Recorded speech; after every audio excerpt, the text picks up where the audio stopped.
Hello student, welcome to my way physics class. यहाँ पे question है, calculate the equivalent resistance between the points A and B of the circuit show in figure. यहाँ पे दो circuit diagram दिया हुआ है और दोनों का जो है हमको अलग अलग इक्विवेलेंट रेजिस्टेंस लिखा। तो सबसे पहले हम ए को देखें। तो यहाँ पर हम देखेंगे पॉइंट ए और बी यहाँ पे है।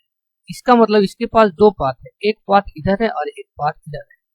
तो सबसे पहले हम इस पाथ को देखते हैं। तो यहाँ पे लिख सकते हैं in path A C B. तो यहाँ पे देख रहे हैं ए सी बी में जो है वो दो रेजिस्टेंस, ये दोनों आपस में जो है वो सीरीज कॉम्बिनेशन है। तो यहाँ पर इसका इक्विवेलेंट हम निकाल सकते हैं, जिसको हम मान लेते हैं इक्विवेलेंट रेजिस्टेंस R1। ये हो जाएगा 0.5 ओम प्लस 2.5, ये हो जाएगा इक्वल टू 3 ओम। अब हम देखते हैं इस पाथ में, इन पाथ ए डी और B, in path A B B. AD में देखते हैं, एडीबी में ये दोनों जो है फिर वापस में जो है सीरीज कॉम्बिनेशन, इसका इक्विवेलेंट रेजिस्टेंस जो है वो हम R2 मान लेते हैं। यहाँ पर हो जाएगा 8.5 ओम और प्लस हो जाएगा 3.5, ये निकल जाएगा इक्वल टू हो जाएगा, वो हो जाएगा 12 ओम। ओके, तो यहाँ पर इसका हम जब सर्किट देखेंगे इसका इस तरह से बन जाएगा, ये आ जाएगा R1, ये हो गया है R2 और ये पॉइंट है वो है B और ये पॉइंट है R1 जो आया है वो है 3 ओम है और 2 जो आया है वो है 12 ओम। यहाँ पर देख रहे हैं कि दोनों फिर जो है वो आपस में पैरेलल कॉम्बिनेशन, इसका मतलब हमको यहाँ पर जो है फिर इक्विवेलेंट रेजिस्टेंस निकालना पड़ेगा। यहाँ पे हम लिख सकते हैं R1 and R2 in parallel. उस समय जो इक्विवेलेंट रेजिस्टेंस हो जाएगा R इक्वल टू हम मान लेते हैं, वह हो जाएगा R1 into R2 by R1 plus R2।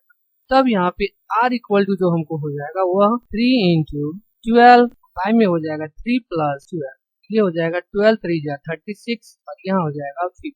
R equivalent जो हो जाएगा इस भाग दे देंगे तो ये वैल्यू हमारा निकल जाएगा, वह निकल जाएगा 2.4, जो A नंबर का जो है वह इक्विवेलेंट रेजिस्टेंस है और इसका आंसर। अब यहाँ पे आगे हम जो है वह B नंबर में देखते हैं, B नंबर का फिगर। उस केस में देखते हैं ए पॉइंट यहाँ पर है और बी पॉइंट यहाँ पर, इसके भी दो पाथ है, एक पाथ जो इधर है और एक पाथ इधर है। तो ए पाथ में जो है वह ए और बी के बीच में एक ही रेजिस्टेंस है और यहाँ पे देख रहे हैं A D B, A D C और बी के बीच में जो है वह 3 रेजिस्टेंस। इसका हम इक्विवेलेंट निकाल लेते हैं पहले। यहाँ पे हम देखते हैं in path A D C B, यहाँ पर ध्यान रखेंगे ये सी, इस केस में हो जाएगा R1 हम मान लेते हैं इसको, वह हो जाता है 8 ओम प्लस 9 ओम प्लस और ये हो गया 7। इसको जब हम जोड़ देंगे तो ये हो जाएगा 24 ओम, इसको हम R इक्विवेलेंट 1 मान, और ये R2 इसको मान लेते हैं जो ऑलरेडी दिया हुआ है 6। R2 इक्वल टू हो गया ओके इन पाथ, यहाँ पे लिख देंगे इस तरह से इन पाथ ए बी, R2 मान लेते हैं जिसका दिया हुआ है 6 ओम। इसका जो सर्किट डायग्राम हो जाएगा वह भी हमारा इसी प्रकार से, ये हो जाएगा A और ये हो गया है B।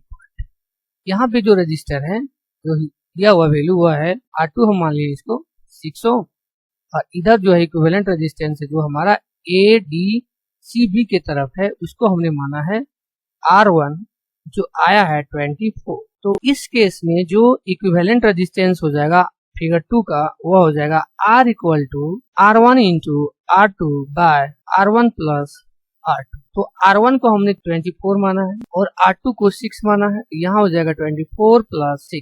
तो इसका जो वैल्यू आ जाएगा वो अगर हम डिवाइड कर देंगे, यहाँ हो जाएगा 6 4 जा 24 का 144 और ये हो जाएगा 30। और जब इसको हम यहाँ पे डिवाइड दे देंगे 30 से 1 बाय 144 को वैल्यू मिल जाएगा, वह मिल जाएगा 4.8 ओम। ये हो जाएगा फिगर बी का इक्विवेलेंट रेजिस्टेंस 4.8 ओम। ओके, और इसका answer. Thank you all of